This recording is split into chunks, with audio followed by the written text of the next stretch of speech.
One certainly gets the impression that in Poland developers can do absolutely anything. Build on floodplains, make their own investments in places where these investments shouldn't be, and local governments allow them to do so. So I hope this matter will be clarified. Holiday Park and Resort Uzdrowisko Cieplice Zdrój Zielenia Góra is the proud investment of businessman Piotr Śledź. Last weekend it was flooded. The water flooded the parking lot of this investment.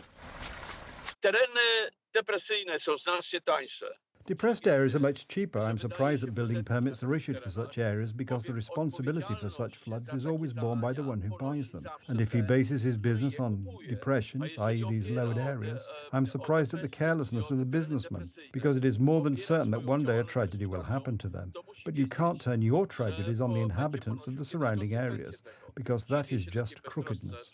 Obtaining a zoning decision is particularly surprising in this case because the investment is located in a floodplain. The district prosecutor's office in Zielona Góra is conducting an investigation into the breach of a flood embankment in Zielenia Góra, Cieplice, on the 15th of September 2024 by digging a channel in front of the flood embankment with an excavator, which caused the flooding of Sobieszowska Street and nearby residential buildings.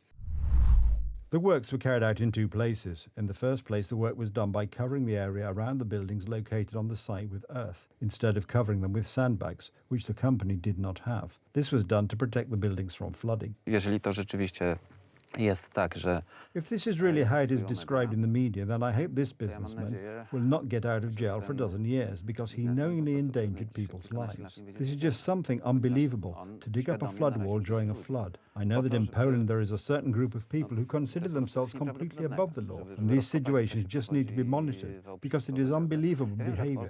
It is like some oligarchy, like Russia.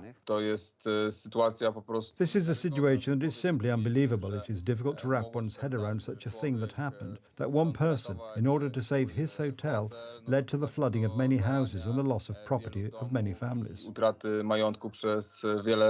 The Polish businessman from Lower Silesia, if proven guilty by the prosecutor's office, faces 1 to 10 years in prison for causing a universally dangerous event that threatens the life or health of many people or property of a great magnitude. Edyta Hołdyńska, TV Republika.